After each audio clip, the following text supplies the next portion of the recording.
성도 여러분, 오늘도 주님과 동행하는 복된 하루 되시기 바랍니다.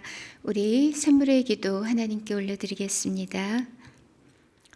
마음 모아 샘물의 기도를 하나님께 드립니다. 먼저 우리의 믿음을 고백합니다. 지극히 높은 곳에서는 하나님께 영광이요, 땅에서는 하나님이 기뻐하신 사람들 중에 평화로다. 아멘. 영광이요 평화의 주님, 죄와 허물로 가득한 우리를 찾아와 주신 은혜에 감사드립니다. 올 한 해도 때를 따라 돕는 은혜로 채워주심도 감사합니다. 우리에게 주신 모든 것이 당연한 게 아니라 은혜임을 기억하며 감사하는 성도가 되게 하소서. 교회와 예배를 위해 기도합니다. 또 이르시되 인자는 안식일의 주인이라 하시더라. 아멘. 교회의 머리 되신 주님, 매주 우리가 드리는 예배가 주님을 찬양하고 경배하는 예배가 되게 하소서. 수고하고 무거운 짐진 자들이 예배를 통해 참된 안식을 누리게 하소서. 주일 공적 예배를 통해 힘을 얻고 일상을 잘 살아가는 삶의 예배자가 되게 하소서. 목장을 위해 기도합니다. 무릇 자기를 높이는 자는 낮아지고 자기를 낮추는 자는 높아지리라. 아멘. 겸손하신 주님, 우리도 주님 본받아 낮아지게 하소서. 나보다 남을 낮게 여기는 목장, 사랑과 섬김의 은혜가 넘치는 목장 되게 하소서. 예수 행복, 예수 사랑으로 사람을 남기는 목장 되게 하소서. 다음 세대와 청년들을 위해 기도합니다. 예수는 지혜와 키가 자라가며 하나님과 사람에게 더욱 사랑스러워 가시더라. 아멘. 사랑스러운 주님, 우리 자녀들이 지혜와 키가 자라며 하나님과 부모에게 순종하는 주님 닮은 자녀가 되게 하소서. 하나님의 사랑 안에 거함으로 승리하는 청년들 되게 하시고 사람들에게도 인정받는 귀한 청년들 되게 하소서. 선교와 섬김을 위해 기도합니다. 내 생각에는 이 세 사람 중에 누가 강도 만난 자의 이웃이 되겠느냐? 이르되 자비를 베푼 자니이다. 예수께서 이르시되 가서 너도 이와 같이 하라 하시니라. 아멘. 이웃을 사랑하라 말씀하신 주님, 내 이웃이 누구인지를 묻기보다 이웃이 되어주는 성도가 되게 하소서. 열방을 향해 낮은 곳을 향해 나아가는 샘물 성도가 되게 하시고 이를 통해 주님 홀로 영광 받으소서. 환우들을 위해 기도합니다. 그러므로 내가 주께 나아가기도 감당하지 못할 줄을 알았나이다. 말씀만 하사 내 하인을 낫게 하소서. 아멘. 치유와 회복의 주님, 우리에게도 백부장의 믿음을 주소서.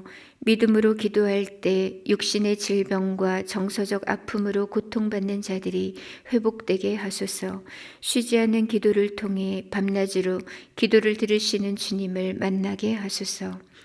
오늘 하루의 삶에도 주님의 뜻이 이루어지기를 간구하고 존귀하신 예수님의 이름으로 기도합니다. 아멘. 이제 하나님 말씀을 보겠습니다. 오늘 함께 나눌 말씀은 히브리서 2장 5절에서 18절 말씀입니다. 하나님이 우리가 말하는 바 장차 올 세상을 천사들에게 복종하게 하심이 아니니라. 그러나 누구인가가 어디에서 증언하여 이르되 사람이 무엇이기에 주께서 그를 생각하시며 인자가 무엇이기에 주께서 그를 돌보시나이까. 그를 잠시 동안 천사보다 못하게 하시며 영광과 존귀로 관을 씌우시며 만물을 그 발 아래에 복종하게 하셨느니라 하였으니 만물로 그에게 복종하게 하셨은즉 복종하지 않은 것이 하나도 없어야 하겠으나 지금 우리가 만물이 아직 그에게 복종하고 있는 것을 보지 못하고 오직 우리가 천사들보다 잠시 동안 못하게 하심을 입은 자 곧 죽음의 고난 받으심으로 말미암아 영광과 존귀로 관을 쓰신 예수를 보니 이를 행하심은 하나님의 은혜로 말미암아 모든 사람을 위하여 죽음을 맛보려 하심이라. 그러므로 만물이 그를 위하고 또한 그로 말미암은 이가 많은 아들들을 이끌어 영광에 들어가게 하시는 일에 그들의 구원의 창시자를 고난을 통하여 온전하게 하심이 합당하도다. 거룩하게 하시는 이와 거룩하게 함을 입은 자들이 다 한 근원에서 난지라. 그러므로 형제라 부르시기를 부끄러워하지 않으시고 이르시되 내가 주의 이름을 내 형제들에게 선포하고 내가 주를 교회 중에서 찬송하리라 하셨으며 또다시 내가 그를 의지하리라 하시고 또다시 볼지어다 나와 및 하나님께서 내게 주신 자녀라 하셨으니 자녀들은 혈과 육에 속하였음에 그도 또한 같은 모양으로 혈과 육을 함께 지니심은 죽음을 통하여 죽음의 세력을 잡은 자 곧 마귀를 멸하시며 또 죽기를 무서워함으로 한평생 매어 종노릇하는 모든 자들을 놓아주려 하심이니 이는 확실히 천사들을 붙들어 주려 하심이 아니요 오직 아브라함의 자손을 붙들어 주려 하심이라. 그러므로 그가 범사의 형제들과 같이 되심이 마땅하도다. 이는 하나님의 일에 자비하고 신실한 대제사장이 되어 백성의 죄를 속량하려 하심이라. 그가 시험을 받아 고난을 당하셨은즉 시험 받는 자들을 능히 도우실 수 있느니라. 아멘. 오늘 함께 나눌 말씀의 제목은 구원의 창시자 예수 그리스도입니다. 본문 10절은 예수님을 구원의 창시자로 소개하고 있습니다. 여기서 창시자란 아르케고스라고 하는데 설립자, 개척자, 선구자로 번역할 수 있죠. 즉 예수님이 구원의 개척자가 되시고 구원의 선구자가 되신다는 뜻입니다. 그렇다면 예수 그리스도는 어떤 의미에서 우리를 위한 구원의 창시자가 되신 걸까요? 오늘 본문을 통해서 함께 묵상하도록 하겠습니다. 첫 번째로 우리 예수님은 낮아지심으로써 구원의 창시자가 되셨습니다. 어제 본문에서도 살펴보았듯이 예수님은 원래 근본 하나님의 본체십니다. 근본 하나님의 본체시라는 말은 그분 자신이 본래 지극히 존귀하신 하나님이시라는 뜻입니다. 제2위 성자 하나님이시고 창조주 하나님이신 거죠. 그러나 예수님은 오히려 자기를 비우시고 낮추셔서 종의 형체, 곧 사람의 모습을 입고 이 땅에 오셨습니다. 그리고 우리를 구원하시기 위해서 죽기까지 복종하셨죠.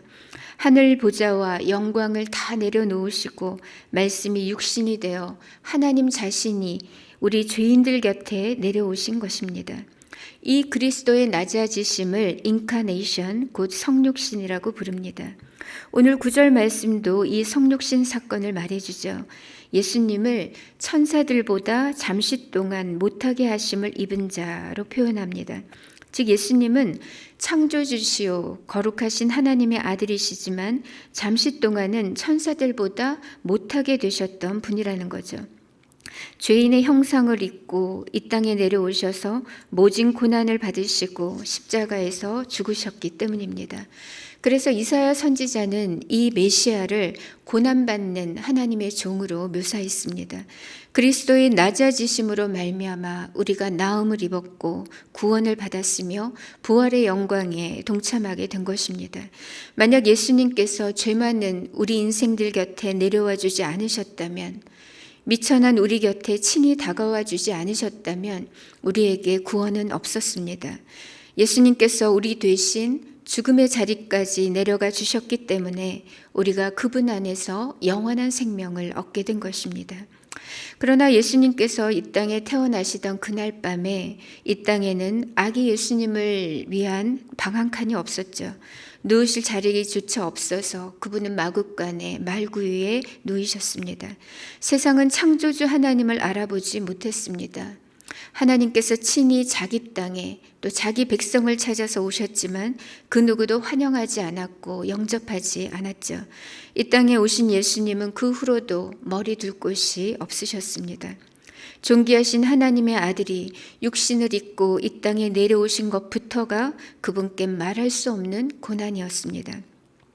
그리스도께서 십자가에 죽기까지 기꺼이 낮아지셨던 것은 자기의 사랑하는 백성들을 대속하시고 구원하시기 위함이었죠.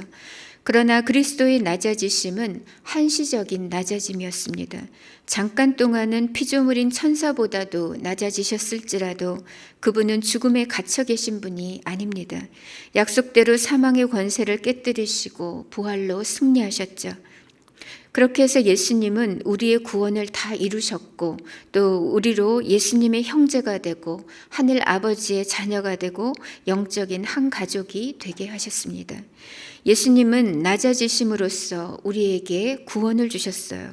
그리고 구원받은 우리에게는 예수님을 따라서 낮은 마음을 품고 살라고 도전하십니다. 지금도 세상은 끝없이 높아져야 한다고 푸시합니다.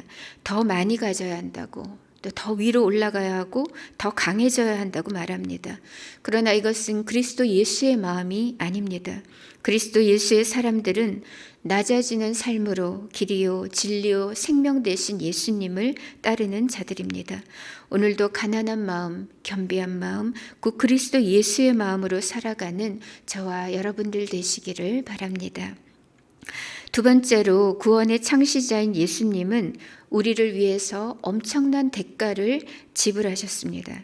예수 그리스도는 삼중직을 가지고 계십니다. 그 삼중직이란 곧 왕의 직분, 선지자의 직분, 제사장의 직분을 말합니다. 오늘 본문 17절을 보시면 예수님을 향해서 자비롭고 신실하신 대제사장이라고 말씀합니다. 대제사장의 역할은 하나님과 원수되었던 우리 사이를 화목케 하고 중보하는 역할입니다. 그런데 이 예수님이 참 이상한 대제사장이십니다. 그분 자신이 영원한 대제사장이시면서 자기 자신을 희생 제물로 내어주셨기 때문입니다. 예수님은 십자가 위에서 우리의 죄를 대신 지고 죽으심으로써 단번에 우리의 죄값을 다 지불하셨습니다. 거룩하신 하나님의 아들이 우리를 정결케 하고 구원하시기 위해서 대속의 제물이 되신 겁니다. 예수 그리스도는 우리를 사랑하시는 대제사장이시자 우리가 영원토록 신뢰할 수 있는 신실하신 대제사장이십니다. 예수님은 우리를 위해서 엄청난 대가를 지불하셨습니다. 그의 전부를 우리에게 내어주셨기 때문이죠. 성도 여러분, 참사랑과 거짓사랑의 차이는 뭘까요? 어떻게 우리는 참사랑과 거짓사랑을 구별할 수 있을까요? 그것이 남녀 사이의 사랑이든 무슨 사랑이든지 간에 진짜 사랑이 알고 싶다면 이 한 가지를 확인해 보시면 될 것 같습니다. 그것은 기꺼이 대가를 지불하고 있는가, 기꺼이 희생을 감내할 수 있는가, 이것입니다. 진짜 사랑에는 인색함이 없습니다. 사랑한다 하면서 희생과 대가를 치르지 않는다면 그것은 진짜 사랑이 아닌 거죠. 그런 의미에서 예수님의 십자가는 우리에게 참 사랑이 무엇인지를 확연하게 보여줍니다. 예수님은 십자가 위에서 자신의 전부, 아니 그 이상을 쏟아부어 주셨습니다. 그분은 우리를 위해 기꺼이 낮아지심을 선택하셨고 기꺼이 고난도 감수하셨고 죽음까지도 불사하셨던 것입니다. 예수님께서 십자가 위에서 내가 다 이루었다고 하셨습니다. 이것은 그의 생명을 내어주심으로 이제 죄의 대가를 다 지불하셨다, 다 치르셨다는 의미죠. 그 놀라운 십자가의 사랑 때문에 우리가 하나님과 화목하게 되었고 영원한 생명을 얻게 된 것이죠. 하나님 아버지의 양자가 되고 또 하나님의 맏아들이신 그리스도의 형제가 되었습니다. 함께 하나님을 아버지로 부르며 그리스도와 함께 하나님 나라를 상속받을 수 있게 된 것입니다. 자비롭고 신실하신 대제사장 예수 그리스도는 자신의 전부를 내어주심으로써 우리를 위한 구원의 창시자가 되신 것입니다. 마지막으로 구원의 창시자인 예수님은 고난받는 자들을 능히 도우십니다. 우리는 인생의 여러 암초들을 만날 때 제일 먼저 왜 나에게만 이런 일이 일어나는 걸까라고 생각합니다. 그러면서 도대체 하나님은 나의 이 아픔과 이 힘든 상황을 아시기나 한 것일까 이렇게 생각하면서 흔들리게 되죠. 그러나 성경은 예수를 믿는다고 해서 고난이 비껴간다고 말씀하지 않습니다. 믿음의 조상 아브라함에게도 모세에게도 다윗에게도 심지어는 예수님께도 수많은 고난들이 있었습니다. 그 모든 믿음의 사람들은 그 고난을 통해서 오히려 온전케 되었고 크고 놀라우신 하나님을 경험했습니다. 예수를 믿으면 고난이 없다고 하고 또 복만 강조한다면 그것은 바른 복음이 아닙니다. 고난의 파도는 인생이라면 누구에게나 오는 것입니다. 문제는 그 고난을 누구와 함께 이겨내고 또 어떻게 극복하는가, 이것이 관건입니다. 그렇다면 예수님은 우리의 아픔을 다 아실까요? 당연히 다 아십니다. 예수님은 우리를 지으셨을 뿐만 아니라 지금도 여전히 우리를 지키고 계시고 피난처가 되시고 우리의 도움이 되십니다. 만약 내 상황이 하나님께 숨겨졌고 하나님이 내 삶에 무관심하다는 생각이 든다면 그것은 마귀가 불어넣는 생각임을 알아채시기 바랍니다. 자기의 목숨까지 우리에게 내어주신 이가 어떻게 우리를 외면하시고 무관심할 수가 있겠습니까? 예수님은 우리의 아픔을 다 아실 뿐만 아니라 우리가 당한 모든 고난에서도 능히 이기게 하십니다. 18절 말씀이 바로 그것이죠. 그가 시험을 받아 고난을 당하셨은즉 시험 받는 자들을 능히 도우실 수 있느니라. 예수님은 우리 때문에 수많은 시험과 환난과 고난을 받으신 분입니다. 그분의 상처는 비단 손과 발에만 있는 것이 아니죠. 예수님의 등 뒤에는 무수한 배반의 칼들이 꽂혔고 예수님의 마음에는 수많은 상처의 화살들이 꽂혀 있습니다. 그러나 그럼에도 불구하고 예수님은 끝까지 자기의 사람들을 사랑하셨고 하나님의 사명을 다 이루셨습니다. 고난과 아픔까지도 사랑으로 또 성령의 능력으로 이겨내신 겁니다. 그렇기 때문에 예수님은 지금도 신음하며 울고 있는 그 자녀들을 체휼하시고 이해하시며 능히 도우실 수 있는 것이죠. 예수님의 위대함은 그분 자신이 엄청난 상처를 입으셨지만 도리어 상처 입은 자들의 치료자가 되셨다는 것입니다. 우리의 모든 아픔을 아시는 예수님은 우리의 고난조차 선으로 바꾸십니다. 눈물이 변해서 기쁨과 감사가 되게 하시고 그 깊은 상처조차 축복의 도구로 바꾸십니다. 아픔을 통해 믿음의 지평을 넓히시고 믿음의 사람으로 날마다 더 온전케 하시는 것입니다. 저는 힘든 일을 만날 때면 3가지 마음의 준비, 결단을 합니다. 첫 번째는 하나님께 있는 그대로 토설하는 것입니다. 두 번째는 선하시고 신실하신 하나님만을 신뢰하는 것입니다. 세 번째는 힘들수록 더욱 그리고 오직 예수만 바라보는 것입니다. 그렇게 할 때 어느덧 고난의 파도는 사라지고 평안한 은혜의 항구에 도달해 있음을 확인하게 됩니다. 사랑하는 성도 여러분, 예수님은 우리의 구원의 창시자가 되십니다. 그분은 우리를 구원하시기 위해서 기꺼이 낮아지셨고 또한 엄청난 대가를 지불하셨습니다. 그러나 그분은 부활 승리하심으로 모든 마귀 권세를 멸하셨고 죽음까지도 이기셨죠. 그래서 지금도 고난받는 자들을 능히 도우실 수 있는 것입니다. 오늘도 이 능력의 이름, 구원의 이름 예수 그리스도를 굳게 붙드시기 바랍니다. 그리하여 어떤 고난도 아픔도 믿음으로 성령의 능력으로 거뜬히 이겨나가는 우리 사랑하는 성도님들 되시기를 축복합니다. 이 시간 우리 함께 기도하실 때 이렇게 기도하겠습니다. 비천한 나를 위해 이 낮은 곳까지 내려와 주셔서 감사합니다. 두 번째는 나를 구원하시기 위해 엄청난 대가를 지불해 주신 주님을 찬양합니다. 마지막으로 고난 중에도 우리와 함께 하시며 능히 도우시는 예수님만 바라보며 승리의 삶을 살게 하옵소서. 이렇게 우리 함께 기도하고 개인의 기도 제목으로 하나님께 앞으로 나아가겠습니다. 함께 기도하겠습니다.